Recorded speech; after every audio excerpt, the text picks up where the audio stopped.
Vulnérabilité de l'enfant atteint de maladies chroniques sous régime alimentaire spécial. Lors de cette présentation, on va s'intéresser à l'enfant auquel on lui a annoncé une maladie chronique et on lui a indiqué un régime alimentaire spécial. Donc cet enfant, il est en difficulté. Il est vulnérable à cause de son immaturité et de sa dépendance des adultes. On lui explique qu'il a une maladie chronique, que dorénavant, il a perdu son statut de bien-être. Il a perdu le statut de bien portant. Et il est dans l'obligation de suivre un régime alimentaire spécial. Il y a des aliments qui sont interdits. Et là, c'est la privation. Donc, cet enfant en difficulté, qui a perdu le statut de bien portant, qui a donc une privation de tel ou de tel aliment, là, on voit bien la lourdeur de cette situation, la vulnérabilité de cet enfant. Pour mieux vous concrétiser donc cette situation de vulnérabilité chez cet enfant atteint de maladie chronique qui est désormais contraint à suivre un régime alimentaire spécial, j'ai préféré partager avec vous une expérience vécue avec une patiente âgée de 9 ans. Donc cette patiente vient à ma consultation accompagnée de sa maman et il m'explique que un mois auparavant, on lui a annoncé la maladie cœliaque et qu'elle doit suivre un régime qu'on appelle régime sans gluten.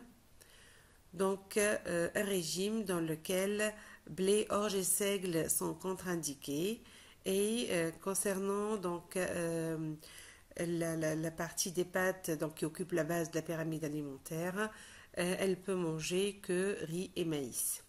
Alors que les autres aliments, voilà, on sait que pour le régime sans gluten, sont permis. Donc voilà une petite parenthèse sur ce que c'est un régime sans gluten. Donc la maman et la petite, voilà, elle me dit que ça fait un mois qu'elle a cette maladie-là.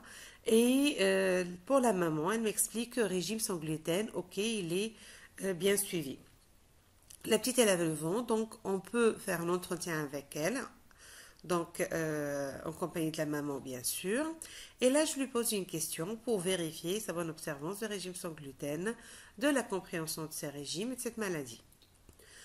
Donc, je lui donc pose cette question. Explique-moi ton régime. Est-ce qu'il t'est permis de manger?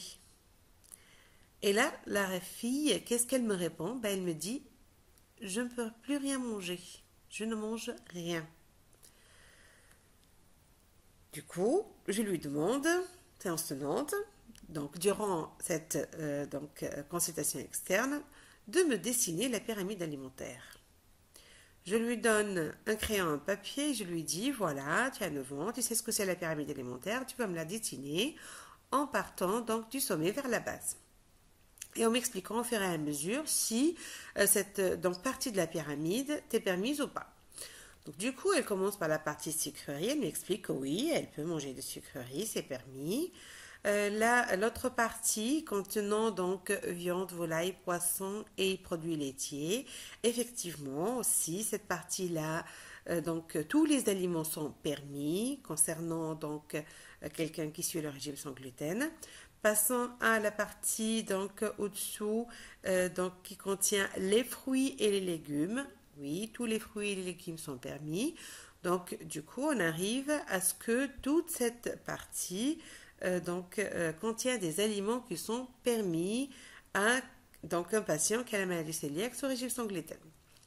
Donc, finalement, la fille, je lui demande de colorier cette partie et elle m'explique qu'effectivement, elle se rend compte que tout ceci, effectivement, ça contient une bonne partie de la pyramide alimentaire qui s'est permis. Et concernant la partie donc qui est plus à la base, y a tout ce qui peut être blé, orge et seigle et donc ils sont contre-indiqués. Tous les aliments qui contiennent blé, orge et seigle sont contre-indiqués, mais le riz c'est permis, le maïs c'est permis. Elle peut en faire donc de la poudre pour en créer des du pain ou donc des pâtes. Et d'ailleurs, ça souvent, et sa maman le lui achète donc des grandes surfaces. Finalement, la petite, lorsqu'elle revoit son dessin, son propre dessin à elle, elle réalise que il y a une bonne partie de la pyramide alimentaire qu'elle peut manger et finalement, il y a pas mal d'aliments qu'elle peut manger et d'autres aliments qui sont interdits. Et on continue le suivi de la petite avec des consultations externes tous les 6 mois. Elle évolue bien, elle est toujours bonne observante et donc elle a des bons paramètres cliniques et biologiques de bonne évolution de cette maladie. Et puis, à une certaine consultation, elle vient accompagnée de sa maman et de sujets d'expression écrite. Au fait, durant la séance de français à l'école, leur maître donc leur demande de faire une expression écrite et je vous lis le sujet qui est demandé. Est-ce qu'un jour tu t'es senti différent des autres? Qu'as-tu fait pour te surpasser? Donc là, la fille, la patiente, en liant ce sujet, est-ce qu'un jour tu t'es sentie différent des autres? Oui, elles se sont différentes. Elle a la maladie chronique. Et qu'as-tu fait pour te surpasser? Donc là, je vais vous lire ce qu'a écrit ma patiente à son expression écrite, bien sûr après avoir demandé sa permission de le lire. Donc voilà ce qu'elle a écrit.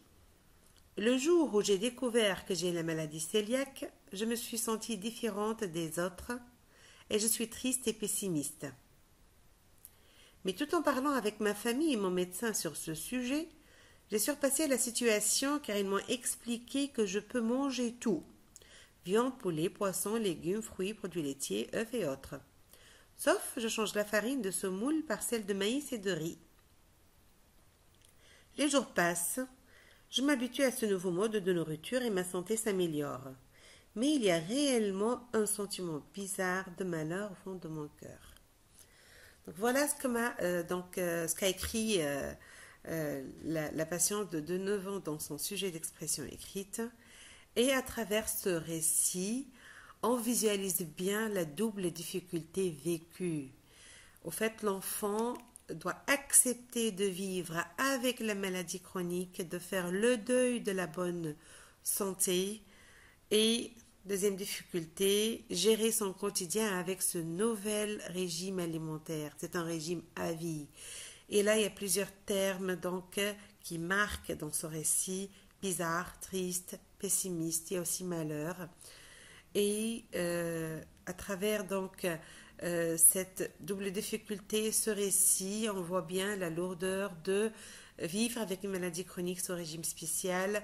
Je viens de donc voir avec vous cette expérience concernant la maladie cœliaque, mais il y a aussi d'autres maladies comme l'allergie alimentaire, le diabète, dyslipidémie, qui nécessitent donc un régime sans sucre et sans graisse. Maladie auto-immune sous corticothérapie. La corticothérapie nécessite la mise sous régime sans sel. Et là, on voit bien que le quotidien des enfants est difficile à vivre sous ce régime spécial. Régime spécial à vie, donc ça met les enfants dans un état de vulnérabilité. Ça donc donne des impacts sur la qualité de vie, puisque l'enfant qui ne peut plus partager un sandwich avec ses copains, qui ne peut plus accepter donc les biscuits partagés des uns des autres, là il aura une tendance à l'isolement et au fur et à mesure une tendance à la dépression. Et ceci, il peut déjà accentuer la vulnérabilité et il y aura un cercle vicieux qui va se créer pour encore accentuer et mettre l'accent sur ces facteurs de vulnérabilité. Qui dit facteur de vulnérabilité dit, comme on l'a déjà vu, déjà avoir une maladie chronique, être contraint à suivre un régime alimentaire spécial. On vient de le voir aussi, des problèmes d'insertion sociale, l'isolement. On est invité à une fête d'anniversaire, est-ce qu'on va y aller? On sait qu'on aurait bien aimé manger ce gâteau, mais ça vraiment c'est interdit. La maman, elle a peur pour son enfant si je vais le laisser à sa fête d'anniversaire avec ses copains et qu'il va vraiment vouloir goûter à cet aliment qui lui est interdit, qui va causer des torts à sa santé peut-être vaut mieux que je lui propose autre chose. Et au fur et à mesure, vraiment, ce sera l'isolement, problème d'insertion sociale. Et à part donc ces 3 points que je viens de vivre avec vous, donc en particulier en pointant vers le récit de la patiente, il y a la difficulté de parler de la maladie elle-même. Déjà, cette patiente, elle m'explique à une autre consultation que dans sa classe, il y a un enfant atteint de diabète et il y a elle atteinte de maladie cœliaque. Donc les camarades de la classe ne vont pas poser la question aux diabétiques qu'est-ce que ta maladie et tout, puisque pour elle, le diabète, c'est une maladie connue. Il y a dans chaque famille un oncle et une tante qui a le diabète. Donc, du coup, c'est sa maladie à elle qui les intrigue. Ils vont lui poser la question, c'est quoi cette maladie?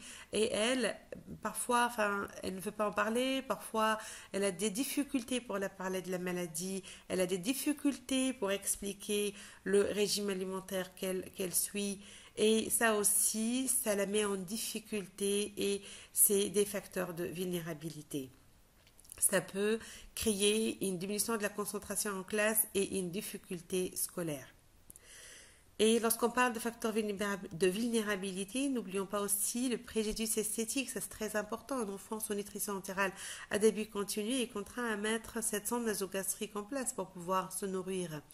Et là, vraiment par rapport donc à cet enfant qui est en difficulté, qui aura cette sonde tout le temps, au PEM qui va pouvoir l'enlever et la mettre, en tout cas c'est quelque chose qui le rend plus fragile. Et là, arrivé donc à cette étape, on se dit comment pouvoir faire face à ces facteurs de vulnérabilité. Faire face à ces facteurs de vulnérabilité, ça veut dire apprendre à gérer sa maladie. Et à travers le récit de la patiente, elle a dit je m'habitue, donc voilà, elle s'habitue. Et puis aussi, encore plus, je peux presque tout manger, sauf je change la farine et semoule par celle du maïs et du riz. Donc elle apprend petit à petit à gérer sa maladie. La question qui se pose maintenant est comment finalement aider nos enfants à apprendre à gérer la maladie? Et l'accompagnement de cet enfant, de ses parents par des professionnels de santé. La petite, lorsque pour elle, elle ne mange rien et puis après avoir fait une activité de dessin toute simple, elle réalise qu'elle arrive à manger pratiquement les 2 tiers de la pyramide, que c'est bon. Et là, ça la rend finalement plus compréhensive de ce régime, elle accepte plus. Et qui dit accompagnement dit éducation thérapeutique du patient, adaptée à l'âge de l'enfant bien sûr, éducation thérapeutique de l'entourage de l'enfant, et ça c'est le socle de la bonne observance des régimes alimentaires. Cet enfant, donc avec une bonne observance du régime alimentaire, aura donc une amélioration de l'état de santé physique. Ma santé s'améliore. Et l'enfant aura l'impression de surmonter les obstacles liés à la maladie. Donc, il suit un régime, la santé s'améliore, point de vue déjà état clinique et biologique. Le patient lui-même se sent plus fort puisque sa santé s'améliore. Il est plus fort puisqu'il a surmonté ces obstacles. Il a surmonté donc cette difficulté de suivre un régime alimentaire spécial. Et ceci le rend plus fort. Il a le pouvoir de contrôler son état de santé. Il a le maîtrise sur cette maladie. Et ça, c'est le principe de l'empowerment. Empowerment, c'est être plus fort de la maladie, se sentir plus fort, maîtriser sa maladie. Et ça, c'est quelque chose de très, très important pour gérer sa maladie. Et pour avoir le sentiment d'avoir plutôt qu'une maladie chronique, avoir la santé dans la maladie. Et de tout ceci, on peut proposer des recommandations pour faire face aux facteurs de vulnérabilité, pour apprendre à gérer sa maladie. Comme on vient de le dire, l'accompagnement, l'éducation thérapeutique du patient, mais aussi l'amélioration de l'accès aux soins, c'est très important, et la création des associations parents-enfants atteints de maladies chroniques sous régime alimentaire spécial. Ça aidera énormément les enfants sous régime spécial. Ça aidera et les enfants et les parents, puisque l'union fait la force et puisque on apprend à parler de sa maladie, à gérer son traitement et ça rendra la vie beaucoup plus facile. Donc en conclusion, cet enfant fragile qui a une double difficulté, maladie chronique et régime spécial, une double difficulté dit une double privation, privation de la bonne santé et privation d'une alimentation normale. Comment donc l'aider à faire face à ces facteurs de vulnérabilité? Comment l'aider à apprendre à gérer sa maladie?